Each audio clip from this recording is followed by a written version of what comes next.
You get an HPA that works out of the box, that has full auto, that is electric, that can be used as all HPA replicas can. But keep in mind, you cannot compare a 140 US dollar product with a product that costs around $600 or $700.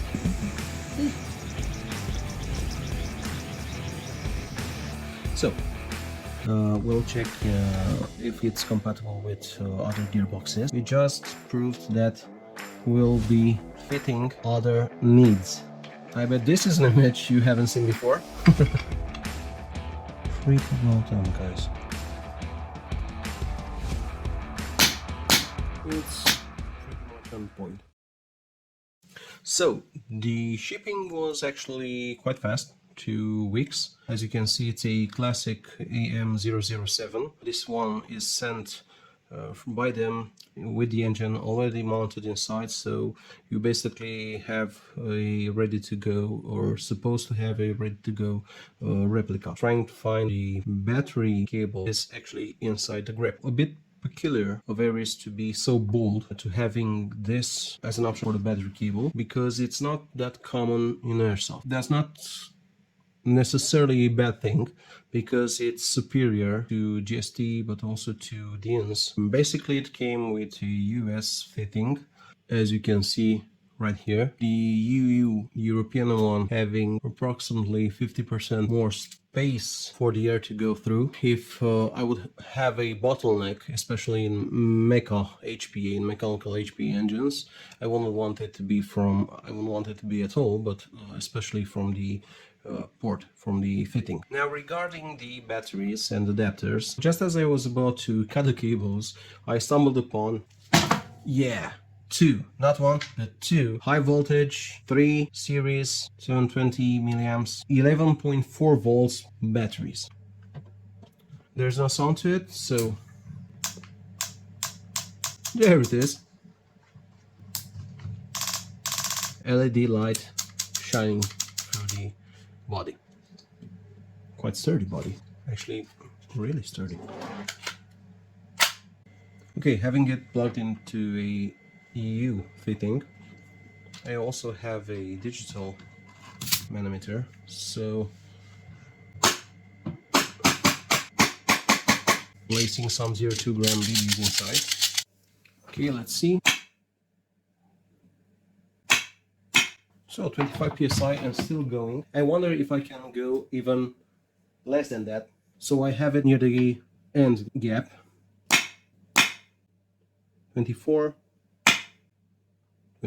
psi, and there it is. I think nobody will play with that psi. I changed the bottle to a new one. In this setup you have 135-36 psi for 1 joule, but in other setups you will definitely, with longer barrels, have lower pressure needed in order to achieve this joule output. When you go full auto, you have potentially smaller difference in joule output. In real life, that wouldn't be that big of an issue, because although you lose about as much as 0.05 joules in difference, you overcome this potential minimum difference with the amount of rate of fire you use.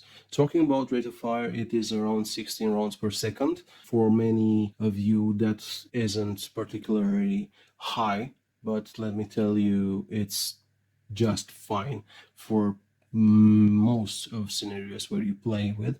Also, given the fact that most real life guns are around that figure. That being said, let's go in full auto. That is by no means possible slow.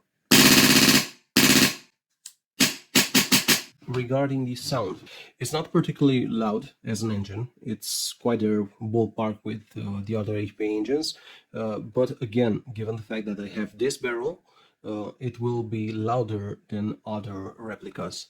Regarding the response of the trigger,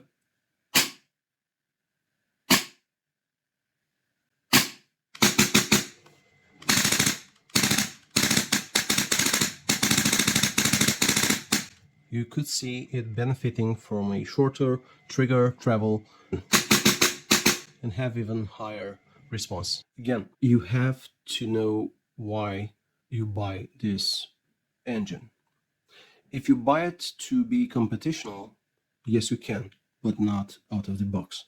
You have to work with your trigger, but, or let's put it like this, for most persons that buy this engine for its price tag, budget friendly, entry level, whatever, you get an HPA that works out of the box, that has full auto, that is electric, that can be used as all HPA replicas can, but keep in mind that is not intended at all to fight with the very best. It is intended to be the most budget-friendly engine on the market while keeping high-grade quality build. And when I say that, I will show you inside, regardless of what many people, haters, whatever trolls you may encounter or tell you about ARES, it's actually quite okay as a company, as a build. So, that being said, I will be taking it apart. Having the replica disassembled, nothing special. It's the classic AG barrel. The replica they sent me isn't that spectacular because it doesn't need it to be. I know this is not a jack or by any chance an X-class ARES Samurai, but that is a work of art actually. I really love that replica, how it's made. And not even a mutant class, so it's an old style classic if you say AM007, but it doesn't need to be any more than that, because actually what I want to represent here is that it purely works with any ARES replica and not just, as you will see, this assembly is basically straightforward. A good thing about having the XT30, you can just pull it through the window as opposed to a DINS connector.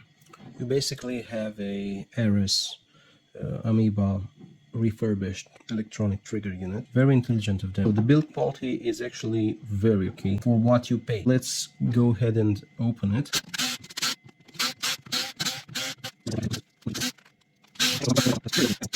Interestingly enough, you don't have the same electronic trigger unit as you have on the V2 ARES Amoeba. So in that case, I really don't see the use of this. Regarding the electronic trigger unit, I have been talking with the guys and they said that they will take into account my suggestions regarding it. What you can simply do for it to improve is get yourself some tweezers or a surplus material. Either you bend or you place some material here or around the aluminum lamel. Also, you may adjust the trigger using a Allen screw, but you have to do some mods. Okay. One thing I like is the details in explaining the way that it works, as simple as it gets.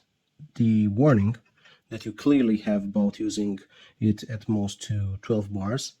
You won't necessarily need to go above 10 bars, although. And the fact that it clearly says it uses 11.1 volt batteries. I like to see that it's nicely built, simple yet effective. It doesn't have play, I mean at all. The solution is nicely packaged, at least for these parts here. It's actually very nice painted and detailed. Now, a few things I have to say for it. Retailing about $140 US dollars. Did they make it work? Yes, pretty much so. I see that the gearbox shell itself preserves from 2017. Again, the quality is very okay. I clearly suspect it being recently painted. That's a good thing. I actually can't imagine what else you would expect for under $250 or even $300. You get a gearbox that's at least not many, if barely, some HPA manufacturers give you with, so or alongside the engine for the price of the engine. So you actually don't select it as an extra option. You get the gearbox with the engine. So that by itself is actually pretty cool. You also don't have to hassle with mounting it inside the gearbox as some would fear, because it's already done for you. So I see that as another plus. Comparable to other HB engines? Yes. Undoubtedly, yes. Does it shoot air? Does it feed? Does it propel the BB with a constant flow of air, giving it a constant output of joule power? Yes. Does it do that with decent trigger response? Yes, more so. More so than any other, except those that are particularly sold as competition products. Let's see if we can turn it a little more. Okay, let's see what we managed to do there.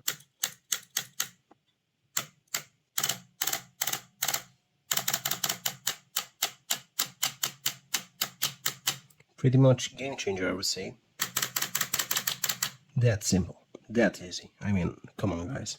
All those hustling and fussing about not being a max trigger compatible or I don't know what with a simple fix. I mean, it's all about, I guess, the level of complaining that you want it to have. Let's see how it looks on the other side. This particularly bright LED will blow your eyes out. You can choose to hide it with a simple tape.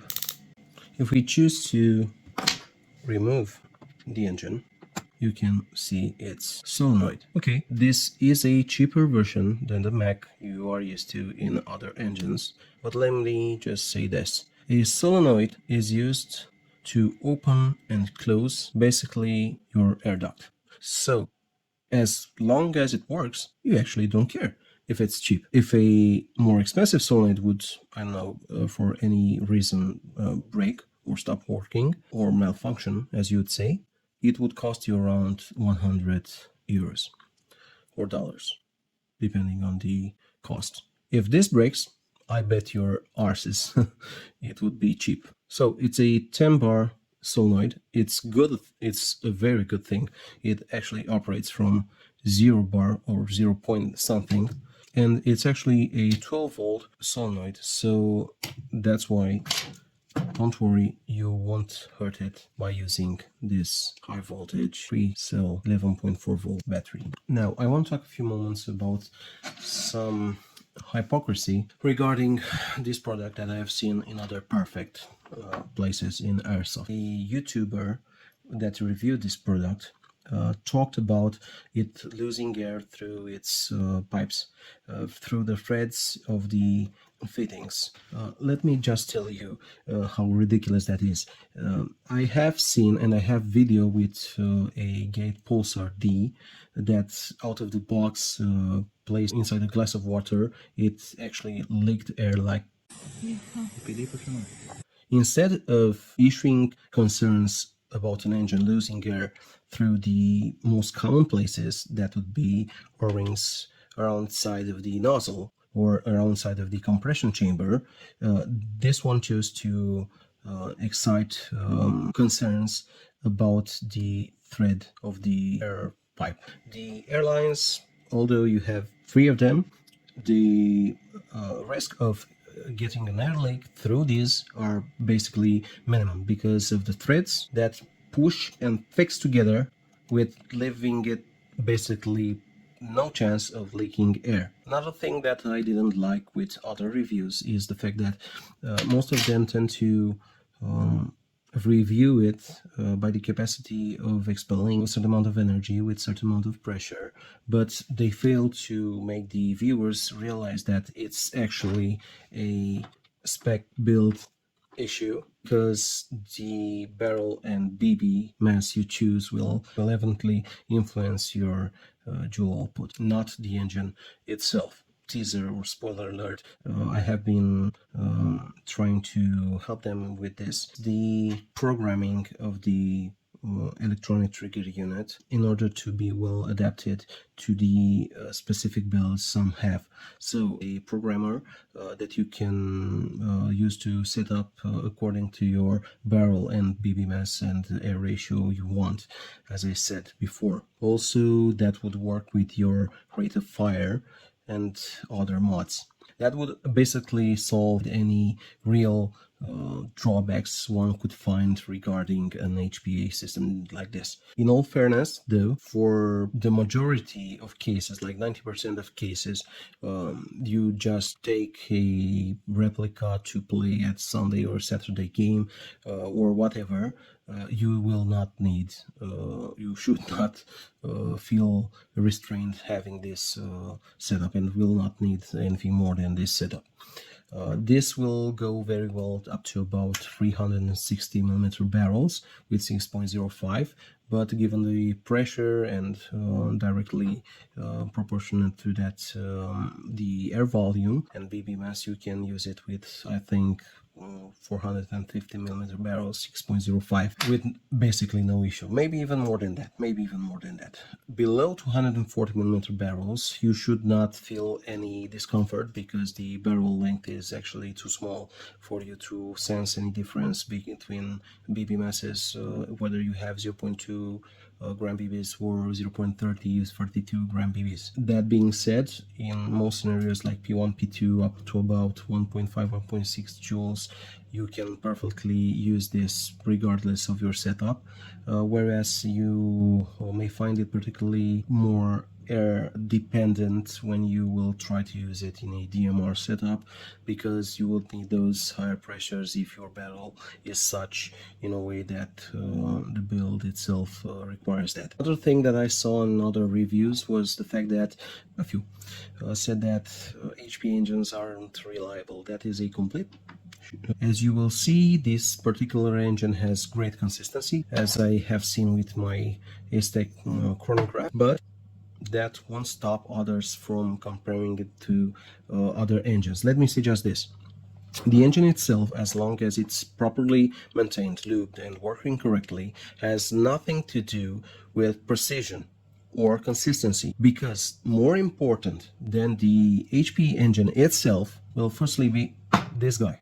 So your regulator is actually one of the most important parts in your consistency, in your precision, because if you have a proper regulator that has high refresh rate and precision in refreshing, you will output the exact same amount of energy BB by BB. In all fairness, this is a very good product, especially for this money. It just works. It simply works. We'll check if it's compatible with other gearboxes. As ARES directly told me, it was possible to place the gearbox inside VFC, inside some VFC bodies, but other also said that other manufacturer bodies were compatible. So you have to check that with this particular gearbox. But with tweaking and twisting and adapting this setup inside other gearboxes, you basically can mount it everywhere you want, as long as you make it work. You cannot compare a 140 US dollar product with a product that costs around $600 or $700, because in a particular review I am referring to, or you find on YouTube, you will see that the person said that he would prefer a Wolf from Sparklab Innovations. Yes, myself would also prefer I drive a Ferrari instead of my car, but you cannot compare this entry or budget friendly, not necessarily entry level, but budget friendly, because actually again it's very decent quality, very nice quality, to high-end models. Hypocrisy being left aside, rather than buying a $600 engine, HP engine, if you don't particularly need it for particular cases, like, I don't know, competition grade airsoft or something like that, I would rather prefer buying 4 of these ones and still have some cash left. Interestingly enough, speaking about other engines, this got me curious about whether it would work with other FCUs. I have tried, so basically it will not work with the Genesis, although it would have been a perfect fit. Main reason is probably due to the fact that it's a 7.4 volt battery engine, whether the other one is a 12 volt engine. That doesn't mean it won't work with other. And by other, I am curious just about the gate pulsar one. Oh.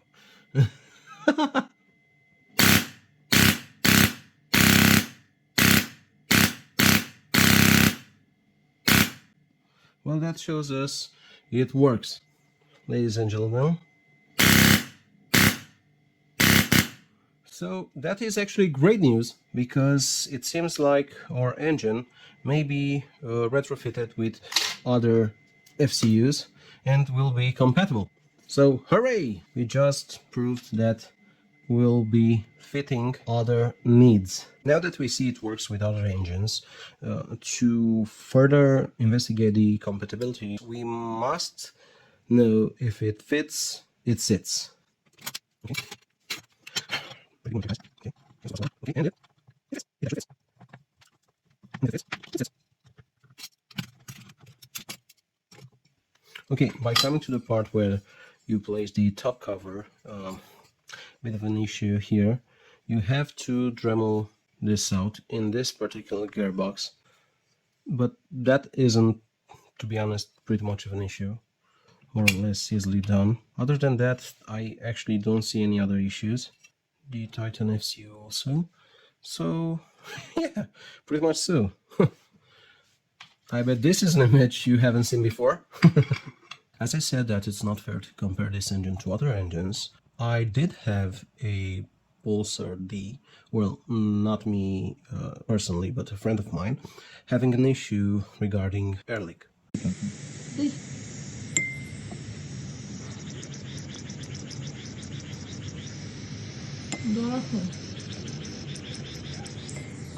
So, this is a bowl of water. I will connect the engine to the air hose. You'll read the pressure, and we'll see if the claims of worrying about the air pipes are justified. Do you see any bubble? Any bubble at all? None whatsoever. Just to prove that's nothing wrong with it, I will take it out a little. Okay.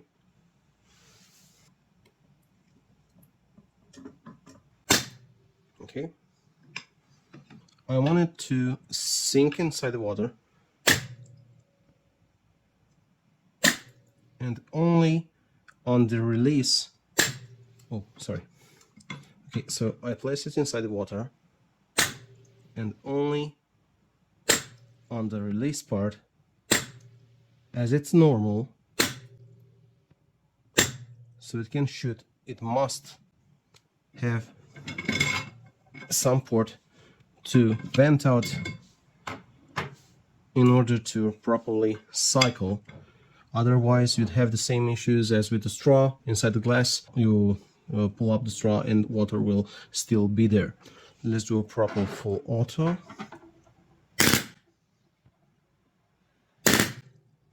Okay. A few moments later, having the surface cleaned again, I don't want to go through the whole procedure about opening and how it works, because it's pretty straightforward and you have a pretty good explanation on YouTube out there before this.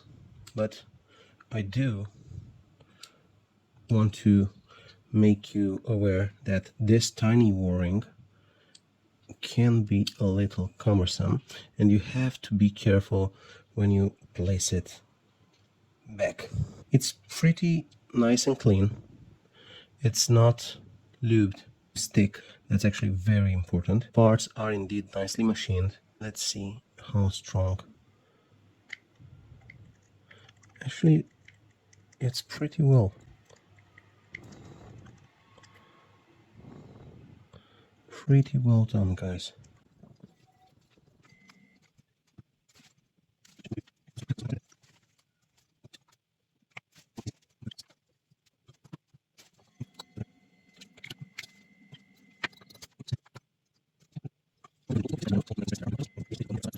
Okay, now I have put everything together. I have been using some Teflon tape here. I don't know if it's necessary, but I like it to not move at all. So hopefully this will help. If not, it won't hurt. So fast forward, I've been putting it all together. Now everything seems to work just fine.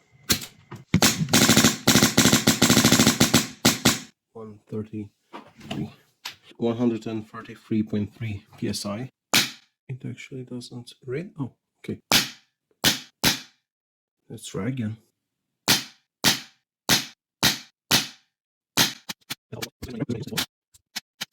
The settings there.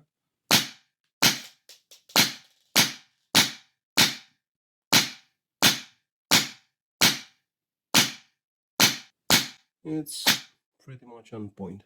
I have changed the regulator, so we're doing now about 50 psi. I'm not particularly pleased about this regulator's performance. Let's pump it up. That's the max. That's right there. Let's go and see.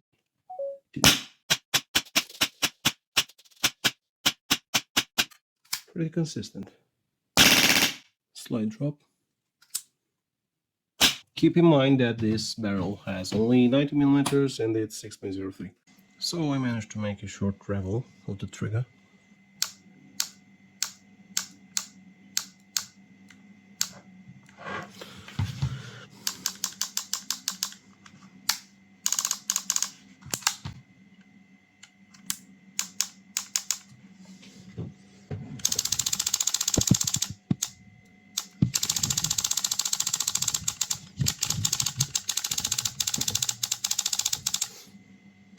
I think it's enough.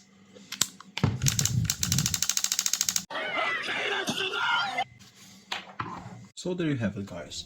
This is the toy, this is the engine. It works, it's nicely built, it's cheaper price than anything other on the market, and it's a more than fair price because for what you pay, you get more than a bargain. If you compare this to another engine, a higher spec engine or with other features alongside the electronic control unit, yes, you can see advantages in some certain scenarios or situations, but do you really need those features? That's up to you, because in more than 90% of the cases, or for the target public that it's intended to be, it's more than enough. I mean, guys, it shoots BBs, it's consistent, it's actually very consistent, and it's nicely built. You have full auto being an electric, you have consistent in pressure, you have no air leaks, you have no faults, it's easy to maintain, the design is relatively simple so you don't get your ears caught in it, and furthermore, guys, $200 over it and you'd still find this appealing. Well, I do know that the ARES team is working. I can't give you any more details on some tricks, features, updates, and so forth. But even so, this generation, this iteration is very okay. Is it a Sparklap Wolf? Is it a gate poster? No. But you know what? You don't need it. You truly do not need that. You could get it if you have the money, go ahead. But this is more than enough for more than 90% of the cases. Especially if you want to go into HPA, this is the engine that you want to get.